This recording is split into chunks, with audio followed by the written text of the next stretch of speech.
келе ғой, қасыма жайғас. Ата, бүгін бізге мектепте жаттап келуді беріп еді. Жүресіз бе? Я балам, үйретейін. Қазақ баласын жет атасын білмеу өте жат нәрсе. Жет атаны білу дәстүр жастарға өз тегін тарихын біліп қана қоймай, қанарлас буын қадағалау үшін де маңызды болған. Осылайша қазақ халқы отбасы беріктігін, ұрпақ саулығын қамтамасыз еткен. Ата, жет атаны білмеудің қандай салдары болуы мүмкін? Ата-бабаның кім болған білу, ұлттың тарихын білу деген сөз. Жет атаны білу жас ұрпаққа үлкенге құрмет, кішіге ізет секілді құндылықтар сіңіріледі. Жет атасын білмеген адам тегін ұмытып, ұлттық болмысынан ажырайды. Сондықтан қазақ халқы бұл дәстүрге ерекше көңіл бөліп, ұрпақтан ұрпаққа үйреткен екен. Мен саған жет атаңды үйретейін, балам. Сенің бірінші атаң Мұрат, Малтай, Исенбай, Дауылбай, Сазан, Мамыр, Бекбау. Осы сен жет атаң болады, балам. Жә, ата, енді мен жет атаны жатқа білетін боламын. Сізге рахмет.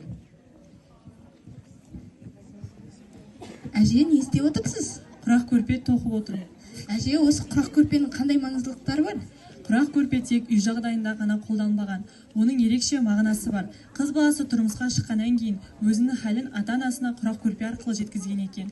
Құрақ көрпе тоқып отырған кезде оның түстері ашық болса, онда барған жері жақсы екен жеткізген. Әже, осы қыз баласының мінезі қандай болу керек? Қыз баласы болашақ ана. Қызы кішкентайынан инабатты, ибалы, әдепті етіп өсіруге тырысқан. Әже, осы қыз баласының тәрбиесінде неге мән берген? Бірінші, әдеп пен инабаттылық. Қыздың жүрген жүрісі, отырған отырысы, сөйлеген сөзі, тіпті күлуінің өзі сыпайы болу керек. Әже, осы қыз баласының қолына қандай істер келу керек? Қыз үйдің берекесі. Қызға кішкентайынан іс тігу, тамақ әзірлеу, тазалық сақтау, қонақ күту үйретілген. Қызды қонақ деп еркелеткенімен еңбекке баулуды да ұмытпаған. Себебі қыз барған жерінің ұйытқысы болады. Әже, айтқан әңгімеңіз маған қатты ұнады. Бұйыртса мен де инабатты, ибалы қыз болуға тырысамын. Жарайсың құлыным. Қыздың көркі тек сұлулығы ғана емес, оның тәрбиесі мен мінезінде. Болашағың жарқын болсын. Әже, сізге рахмет. Айтқан әңгімеңіз ойымда болады.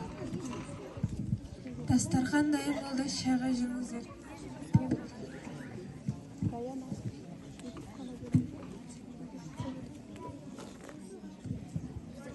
Ал ата, ас қайырыңыз. Önce мен ас қайрайын.